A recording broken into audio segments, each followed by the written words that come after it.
Le mois dernier, je vous ai proposé un espèce de sous-thème du thème de Point Catch qui est le meilleur. Et ce sous-thème est assez simple puisque ça concerne uniquement les champions et donc les titres de la WWE. Et le mois dernier, on a donc parlé du titre WWE, je vous ai proposé 4 catcheurs, il y a eu beaucoup de débats dans les commentaires, il y a eu beaucoup d'abonnés qui m'ont reproché mes choix, j'ai bien aimé cette façon un petit peu de débattre, de commenter. Et aujourd'hui, bien entendu, après avoir parlé du titre de la WWE, on va s'intéresser au titre de champion du monde poids lourd. Et encore une fois, je suis sûr que ça va débattre sec dans les commentaires. Mais juste avant les amis, stop, arrêtons tous ce qu'on est en train de faire. Vous savez, je regarde un petit peu les statistiques YouTube, alors beaucoup moins qu'au début où vraiment j'avais le nez collé aux stats 24 heures sur 24 à essayer de comprendre comment la chaîne fonctionnait pour faire mieux. Mais quand même, de temps en temps, je regarde un petit peu et là, j'ai trouvé une statistique un petit peu affolante. Et oui, puisque YouTube m'a signifié que près de 40% des viewers de la chaîne n'étaient pas abonnés au compte Dr Wrestling. Alors après, je peux comprendre parce que parfois c'est assez spécial, les algorithmes fonctionnent d'une manière complètement atypique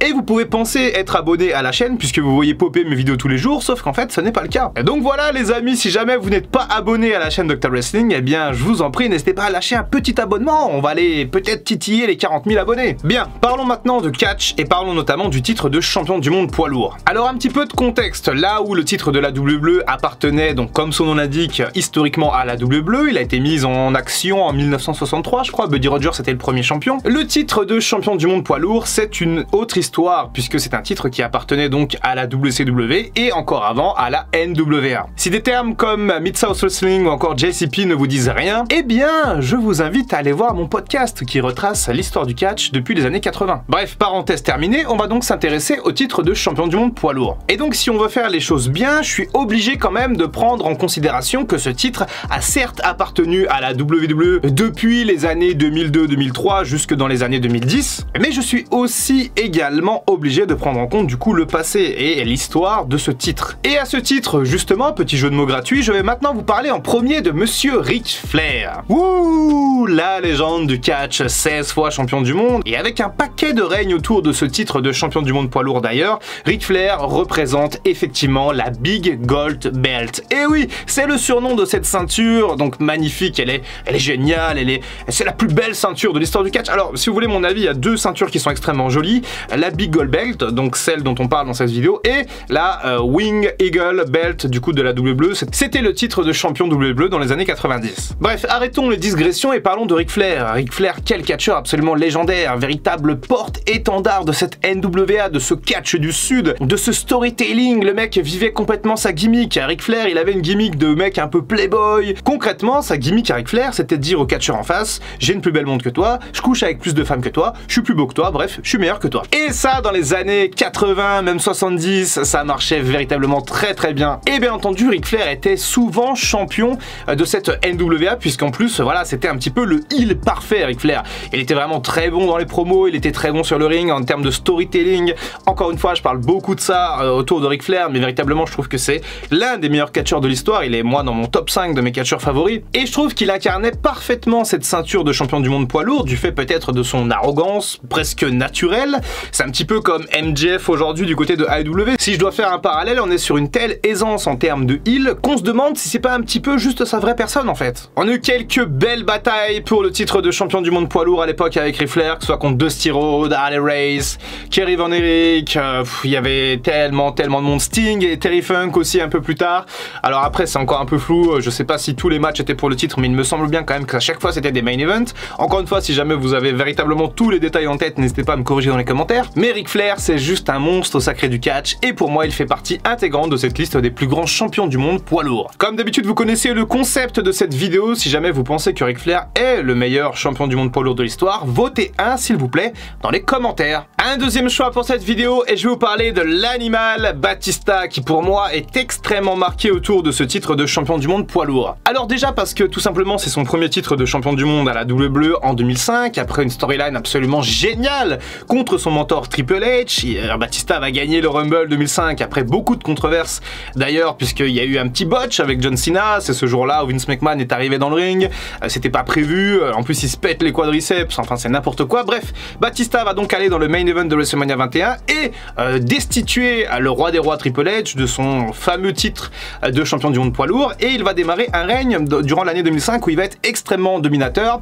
et il va devoir rendre le titre à la fin de l'année pour cause de blessure, mais sans l'avoir perdu. Et c'est d'ailleurs con parce qu'il se blesse le 8 janvier, donc juste avant la route de WrestleMania. Il se blesse à la suite d'un house show contre Mark Henry à l'époque, il me semble, si ma mémoire est bonne, et il se blesse au triceps. Donc voilà, il va être absent de WrestleMania 22 et son absence va faire un petit peu tâche. Et ce qui est assez impressionnant, c'est que dès son retour, du coup, Batista en 2006, il va s'attaquer, du coup, il va essayer de se venger contre Mark Henry, mais surtout il va s'attaquer au champion King Booker. Et oui, Booker T qui entre-temps, du coup, a changé de gimmick, il a gagné le King of the Ring, et bref, il est champion du monde poids lourd, et il va s'attaquer à King Booker, et il va directement reprendre sa ceinture. Donc voilà, Batista, en fait, il va pas déconner, il va rester un peu dans son momentum, et il va donc redevenir champion du monde poids lourd. Et derrière, on va avoir droit à quelques belles années de Batista autour de ce titre. Il va notamment y avoir cette rivalité contre l'Undertaker, dans laquelle il va perdre cette ceinture à WrestleMania 23, puis après il y a la rivalité contre Edge. Et d'ailleurs, cette rivalité à 3 en 2008 entre Batista, Undertaker et Edge, je trouve vraiment qu'elle est très sous-estimée. On parle beaucoup de la rivalité entre Undertaker et Edge en 2008, mais il faut aussi prendre en compte Batista qui a souvent été dans l'équation de ce titre, tout simplement, de champion du monde poids lourd. Bon, pour les dernières années de Batista à la WWE, c'est un petit peu plus marqué autour du titre de la WWE. On a notamment cette rivalité contre John Cena qui va venir un peu terminer la carrière de Batista, mais moi je trouve quand même que Batista est extrêmement rattaché au titre de champion du monde poids lourd. Voilà pourquoi j'ai mis dans cette liste.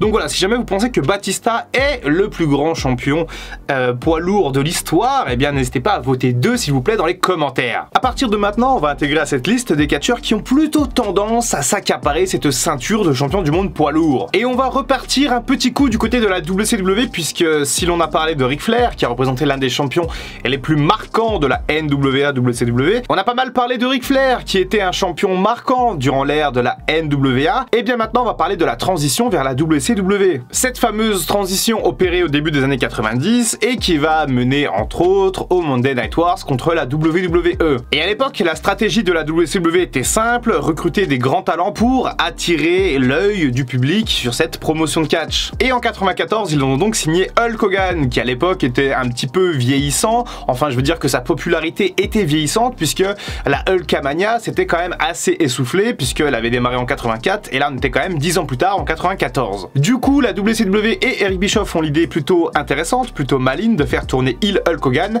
et ça se passe lors de Bash at the Beach 96, et ils forment donc le clan NWO avec Kevin Nash et Scott Hall. Et l'un des grands axes de cette NWO, ça va être de dominer tout simplement outrageusement la promotion, et grâce à cette domination, ou à cause, ça dépend de quel point de vue on se place, Hulk Hogan va donc être champion assez souvent de la WCW. Et qu'on soit clair, entre 96 et 99 à peu près, Hulk Hogan va très souvent tenir cette ceinture légendaire. Il va carrément incarner le titre de champion du monde poids lourd, sauf qu'en fait, comme le titre est un peu rattaché à la WCW et que lui c'est la NWO, c'est presque deux entités distinctes, il va même à un moment donné taguer la Big Gold Belt avec les 3 lettres NWO, et on a donc cette ceinture, là, cette belle ceinture magnifique et totalement atypique, taguée avec les lettres NWO, et ça restera forcément dans l'histoire. Alors le problème des règnes de Hulk Hogan en tant que champion WCW, c'est qu'en fait, bah, il n'y a pas grand chose d'extrêmement croustillant à se mettre sous la dent, hein. Il n'y a pas beaucoup de matchs classiques, il n'y a pas de grandes rencontres, on a quelques affiches contre Piper, contre le Warrior, même contre le Giant au début en 96, mais globalement, on s'en rappelle pas vraiment de son règne. Ou alors on s'en rappelle, mais de manière négative, comme par exemple avec le Finger Poke of Doom, cette fameuse soirée juste après Starrcade 98, donc c'était tout début janvier 99, où en fait Hulk Hogan va faire une pichenette à Kevin Nash, le champion, pour récupérer le titre. Kevin Nash se couche, Hogan est de nouveau champion, la NWO est réunie. Ok, peut-être que c'était une idée intéressante, mais les fans, ça les a dégoûtés. Toutefois, si jamais vous pensez que Hulk Hogan, qui était déjà présent dans la vidéo précédente sur les titres WWE, est donc le plus grand champion du monde poids lourd, eh bien n'hésitez pas à voter 3 s'il vous plaît dans les commentaires. À la 4e place, je le sais, vous l'attendez, les aficionados de catch, les historiens, ceux qui connaissent, vous le savez, il y a forcément un nom que vous attendez dans cette liste, et je vais vous le donner, je ne vais pas vous faire de surprise, c'est bien entendu Triple H. Ah, le roi des rois, quelle carrière monumentale, et surtout quelle empreinte sur ce titre de champion du monde poids lourd. Le championnat du monde poids lourd qui du coup arrive à la WWE entre 2002 et 2003, c'est Eric Bischoff qui l'introduit du coup,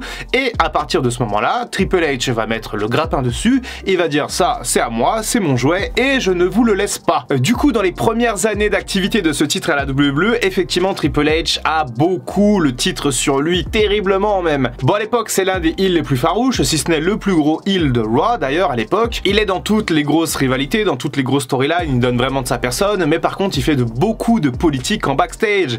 Et il a beaucoup d'influence auprès de Vince McMahon, après tout c'est son beau-père, Vince McMahon, puisqu'il est marié avec Stephanie. Donc voilà, il s'associe un petit peu, il essaie de se placer, il essaie de garder la ceinture sur lui, il veut le momentum. Et il y a une petite anecdote assez intéressante, puisqu'en 2003, Triple H est quasiment champion toute l'année, il va perdre le titre quelques mois au profit de Goldberg notamment.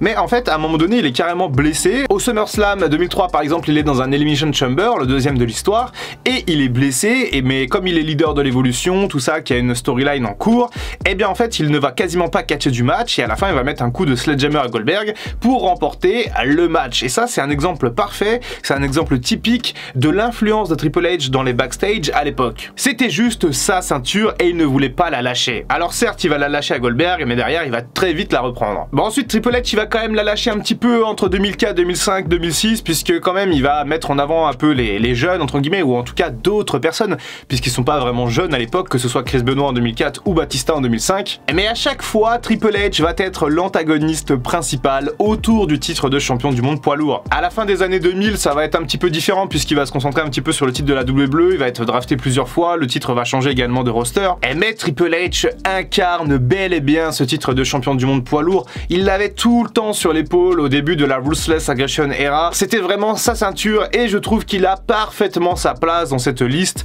avec du coup les trois autres noms qu'on a cités, donc Batista, Hulk Hogan et Ric Flair. Si vous pensez que Triple H est le champion du monde poids lourd le plus marquant dans l'histoire, eh bien s'il vous plaît votez 4 dans les commentaires. Et je me rappelle que dans les commentaires de la vidéo précédente sur le titre WWE, il y avait beaucoup d'hésitations, en mode oh, putain c'est trop dur de choisir, et bah là ça va être également difficile je pense de choisir pour vous. Alors j'aurais pu parler d'autres champions du monde poids lourd assez atypiques, comme le Great Khali, David Arquette, mais j'ai préféré parler de sujets un peu plus sérieux. Par contre, effectivement, et la dernière fois ça m'était déjà plus ou moins reproché, je n'ai parlé ni de Edge, ni de Randy Orton dans cette vidéo. J'ai mes raisons, mais je vous laisserai me donner vos propres arguments dans les commentaires, si vous estimez de votre côté que soit Edge, soit Randy Orton méritaient d'être dans cette liste. N'oubliez pas s'il vous plaît de vous abonner à la chaîne Dr Wrestling si ce n'est pas encore déjà fait, voilà ça fera très plaisir d'avoir un petit peu plus d'abonnés, on va essayer d'aller taper les 40 000, pourquoi pas avant la fin de l'année, ça paraît un peu compliqué mais on ne sait jamais, tout est possible. C'était Dr Wrestling, à très bientôt pour une prochaine vidéo, et en attendant comme d'habitude, prenez soin de vous. I can feel the blood creeping up from the heathens. Got will, got fight, got pride, got reason. If they wanna go eat, then you know I'm gon' feed them. If you're coming for me, hope you're ready for a demon.